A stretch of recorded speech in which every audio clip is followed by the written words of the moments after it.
You're listening to the Greeks Gridiron, live with Athan Hristodulu.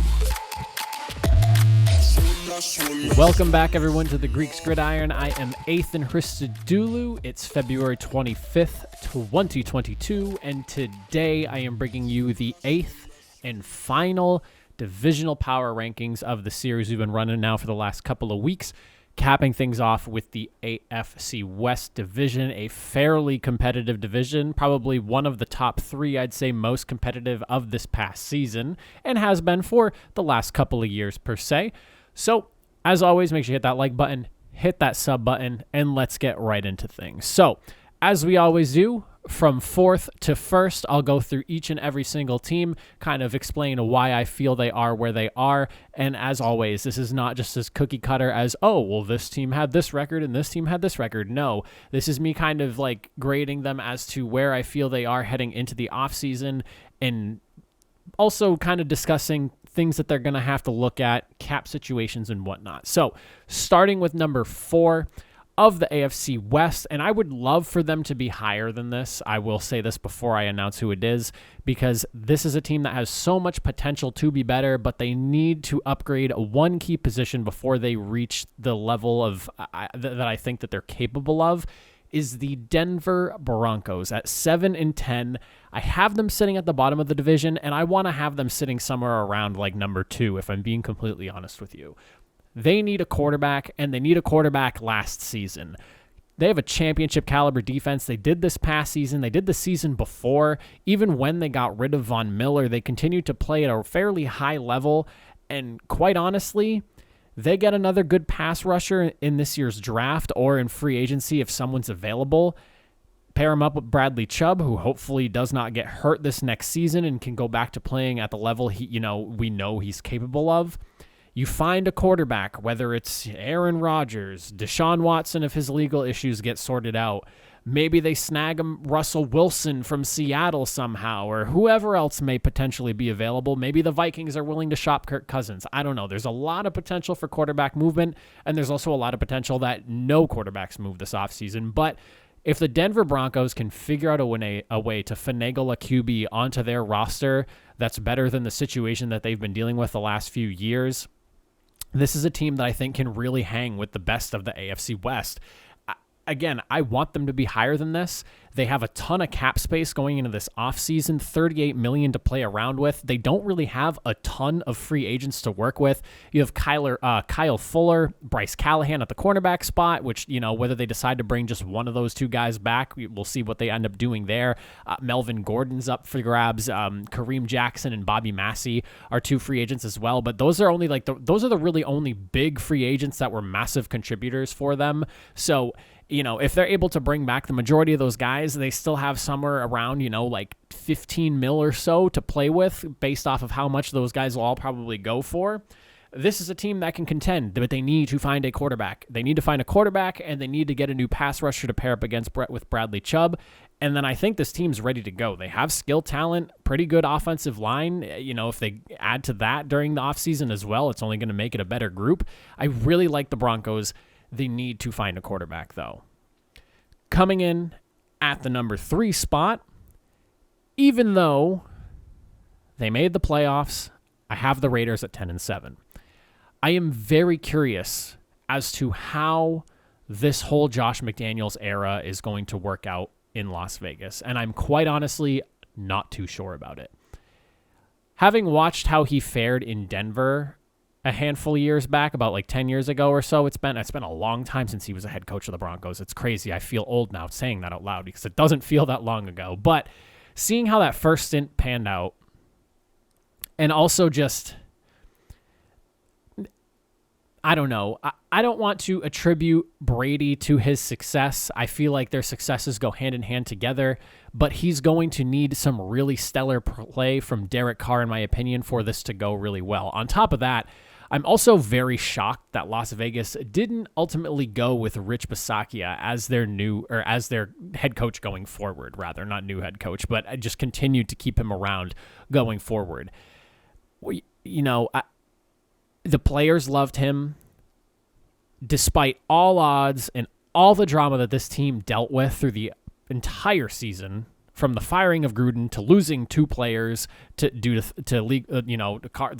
car crash with Ruggs, Arnett being taken down because of the taken out of the team because of the stuff on, I think, TikTok or Instagram, whatever he was posting. For them to be able to battle back from that and still finish 10-7 and make the playoffs, hats off to Rich Bisaccia did. I cannot believe he's not a part of the team anymore. And then I have some questions for them between obviously the weird situation at the head coaching stuff, because it sounded like players wanted Bisaccia there. Does Derek Carr get his long-term deal? Do they decide to move on from Derek Carr? I mean, Josh McDaniels isn't married to Carr. He's from the previous 2 regimes ago, actually, if you really think about it, because he was there before Gruden got there. And then on top of that, like I mentioned, you lost Ruggs and Arnett. You're going to need to find replacements for those guys, because that was a really good corner for you and a really good wide receiver for you. You got to replace both of those. I have a feeling they take a step back. They have $18.9 million in cap space to play with, but they do have a handful of free agents this offseason, along with trying to fill in some holes if people walk and whatnot, and how much money they need to allocate for players. I mean, Casey Hayward's on there, Quentin Jefferson, Jonathan Hankins, Solomon Thomas, a lot of interior defensive linemen for them. KJ Wright, if they look to bring him back. Darius Philon's another guy. He got hurt during the playoffs. Casey Hayward, I think I already said Casey Hayward. Brandon Parker on the offensive line. There is a lot that they need to do, and offensive line is something that needs to be addressed here in Las Vegas as well. So not as much cap space as you'd want to have, considering how much work needs to be done and positional need you need over there in Las Vegas. I anticipate a slight step back, and the only reason they're in number 3 is because I expect, based off of the trend that they're heading in, that at the number 2 spot, the 9-8 Chargers end up being a little bit better. I love the risk-taking of this team. I love what Brandon Staley has done. The not being afraid to go for it on 4th down thing, I love it. It's different, it's fresh, and I love seeing the aggressiveness of offenses. It's always been, and maybe it's because I grew up playing Madden, and that's probably what it is, but I never understood why teams didn't go for it on 4th and 1 more. Obviously, situation and whatnot is important, and this is real life as opposed to Madden, and I get that. They're not the same thing, but it's 1 yard. You're telling me you don't believe in your team to get 1 yard in some situations, and I love that Brandon Staley's like, you know what? If hell, it's 4th and 3, let's go for it. I love that aggressiveness. There are some things that this team needs to do, though. First things first, that run defense was absolutely terrible. They need to get some big guys, and they need to get some effective guys that can stuff the run and work things out for them there, because they were dealing with so much trouble and inability to stop the run that it really held this team back. On top of that, a new tight end threat would be good to replace Hunter Henry, and a new wide receiver, because it sounds like Mike Williams might potentially not be there. So working on the defensive line, finding some run stoppers, whether it's through the draft, free agency, making some trades or something, they got to work that out there, and then finding some more skilled positional players, because, I mean, Jared Cook is 35, Mike Williams might be gone. You're going to need to get younger there, and you're going to need to find some new talent, because you might be losing some guys or just letting some people walk due to age, whatever it may be. But they need to find some talent, and the good news is $56.3 million to play with. That is one of the highest numbers in the league. I think they're 3rd in cap room. You got money to play with. You have a quarterback. You're in LA, a desirable place to be. And you just watched the Rams win a Super Bowl in their home stadium. If you win that final game of the season, you could have made it into the playoffs, maybe got hot, and could have been competing against them in that same Super Bowl in your home stadium. I like the Chargers. I like what they're about. I'm excited for them. Let's see what happens. But I do expect them to take a leap forward. Desirable place, a lot of money, a good quarterback, a really good core group on offense altogether. You just got to sort out the run D and get those skill players in. And then, of course, coming in at the number 1 spot, 12-5, the Chiefs. They are the leaders of the division at this point. You have Patrick Mahomes, Tyreek Hill, Travis Kelce, a really good offensive line. The offense is what it is, and we all know at this point what it is. Clyde Edwards-Helaire is a solid running back as well. While I don't think the team runs as much as they should, they are the top dog on offense in the West. However, the defense, even though they went on a pretty solid little hot streak there, they've got a lot of work to do with this defense and not a ton of cap space to work with. They're sitting at $11.2 million of available money to play with. That's prior to reworking deals and whatnot. You're looking at free agents like Orlando Brown, Tyrann Mathieu, Javarius Ward, Jaron Reed, Demarcus Robinson, Anthony Hitchens, they just let walk. Melvin Ingram's another guy that they brought in, Mike Hughes, Andrew Wiley. You have a lot of free agents and a defense that needs some reworking and some retooling. You're going to have to build through the draft here and find some guys that can be contributors on this defense because they allowed the sixth most passing yards of the season at 251.4 a game, and then the 12th most rushing yards a game at 117.6. So you're sitting in the top 15 of both those categories and almost in the top 5 and this is on the worst side of things in passing.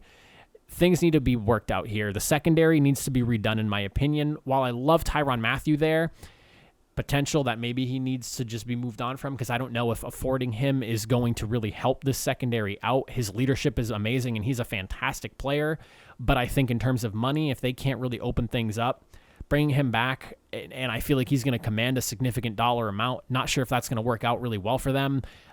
Moving on from Charvarius Ward might be something else that they have to consider doing, maybe not being able to bring back Melvin Ingram. There's a lot of stuff that needs to go on this offseason, and like my head is spinning just thinking about the amount of money and reworking that they're going to have to do to be able to bring guys back and bring in some new guys to help improve this defense. But a lot of money's tied in on the offense. A lot of that money's tied in on the quarterback specifically, and Patrick Mahomes' cap hit is only going to fly up as they go through this deal that he has. I don't know how they're going to manage it, but they've been doing it so far. I still like them as a team. I still think that they're the best team in the AFC West at this point, but there is definitely a possibility that things start to slip. We'll see. I'm going to keep them at number 1 for now. We'll see how their offseason goes, because I plan on doing the same exact series again preseason time, maybe like a week or two before the preseason. Maybe my opinions will change on some of the teams. We'll have to see what they do, but I still like the Chiefs at number 1. Let me know what you guys think in the comment section down below. That's all I got for you guys today. I'll see you guys in the next video. Have a good one.